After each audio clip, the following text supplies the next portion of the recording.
میرا سوال ہے ہیلتھ انشورنس اور لائف انشورنس کے ریگارڈنگ پاکستان میں جو بھی کمپنیز ہیں ای ایف یو ہے جوبلی ہے وہ کلیم کرتے ہیں کہ ہماری جتنی بھی پروڈکٹس ہیں وہ حلال ہیں، لیکن جو ہمارے ہاں رائج علماء میں ہم سنتے ہیں وہ اس انٹرسٹ والے سسٹم کا پارٹ ہے. تو ایسے تو ہمارے بینکس میں بھی جتنا بھی ہم اپنے پیسے یا سیلریز لیتے ہیں وہ بھی سارا سودی نظام پارٹ بن جاتا ہے. تو کیا اس میں آپ کے ساتھ میں اس کا کوئی سولوشن ہے کیونکہ ضرورت اصل میں سمجھنا چاہیے چیزوں کو ان کی حقیقت میں جا کے سمجھنا چاہیے. انشورنس حقیقت میں کیا ہے؟ دو طریقے ہوتے ہیں دنیا میں. ایک یہی ہے کہ آپ کوئی ادنا مماثلت تلاش کریں کسی چیز کی، نہ نوعیت معاملہ کو سمجھیں نہ حقیقت واقعہ کو سمجھیں اور اس پر فتویٰ صادر کر دیں.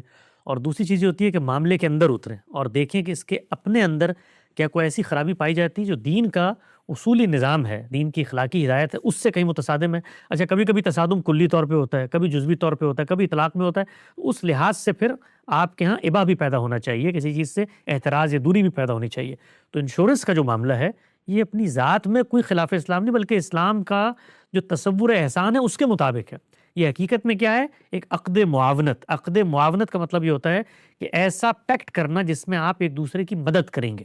یعنی پہلے زمانے میں کیا ہوتا تھا اس مدد کا صورت کہ آپ کے گھر پہ کوئی مشکل آ گئی تو آپ کے عائلہ، آپ کے قبیلے والے، آپ کے علاقے والے آپ کی مدد کرتے تھے. کسی کا گھر جل گیا سب مل کے بنا دیتے تھے.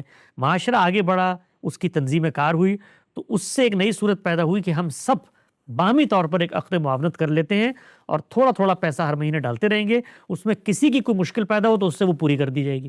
تو یہ اس کی حقیقت ہے. ہمارے علماء اکرام نے اس حقیقت کو نظر انداز کیا اور نظر انداز کر کے، چونکہ میں نے 5 روپے دیے تھے اور نقصان کے بعد مجھے 20 روپے ملتے ہیں، تو اس کو انہوں نے سود کے اندر ڈال دیا. حالانکہ سود کا اس سے کوئی تعلق ہی نہیں ہے. سود کا معاملہ قرض کے اندر ہوتا ہے، یہاں میں قرض دے ہی نہیں رہا، عقد معاونت ہے تو اس کو سود قرار دیا. جب سود قرار دے دیا اور ایک چیز ضرورت میں اپنی حقیقت رکھتی ہے تو اب آپ نے اس کو لازمی لوگوں کے لیے اجرا بھی کرنا ہے. تو اس کے لیے پھر یہ اسلامی تکافل کے نام کی چیزیں نکالی اور اس کے اندر یہ ہیلے بازی کی اور وکالتیں بنائی اور کچھ بھی نہیں ہے. آپ یقین جانیں، آپ اس کو پڑھیں ذرا، یہ تکافل والوں کا ڈاکومنٹ اور جو انشورنس والوں کا ڈاکومنٹ ہے، حقیقت میں کوئی فرق ہی نہیں ہے. صرف اصطلاحیں اوپر نیچے کر کے یعنی غلط تصور پہلے قائم کیا اور پھر اس کو قرآن مجید نے ایک جگہ یہود کی صفت کے طور پر زیر بحث لا کر بتایا ہے کہ یہ کیا کرتے ہیں. یہ پہلے ناحق جنگیں کرتے ہیں. یعنی اللہ نے منع کیا تھا لیکن خود سے شریعت بنا کر ناحق ایک کام کرتے ہیں. پھر جب پکڑ کے لے آتے ہیں غلام تو پھر کہتے ہیں دین کی اس بارے میں کیا رائے ہے.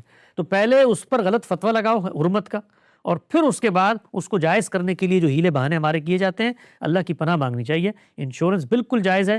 اور پھر آگے ایک سوال ہوتا ہے کہ انشورنس کمپنی جو ہے وہ آپ کا پیسہ لے کر آگے کاروبار میں لگاتی ہے، تو یہ ہم اس کے مکلف نہیں ہیں. اگر ہمارے علم میں آ گیا تو ہم انتخاب میں ان کمپنیوں کا انتخاب کریں گے جو کوئی سودی قرض وغیرہ نہیں دیتی، لیکن اگر وہ کام کرتی ہیں وہ ان کا کام ہے، ہمارا کام نہیں ہے.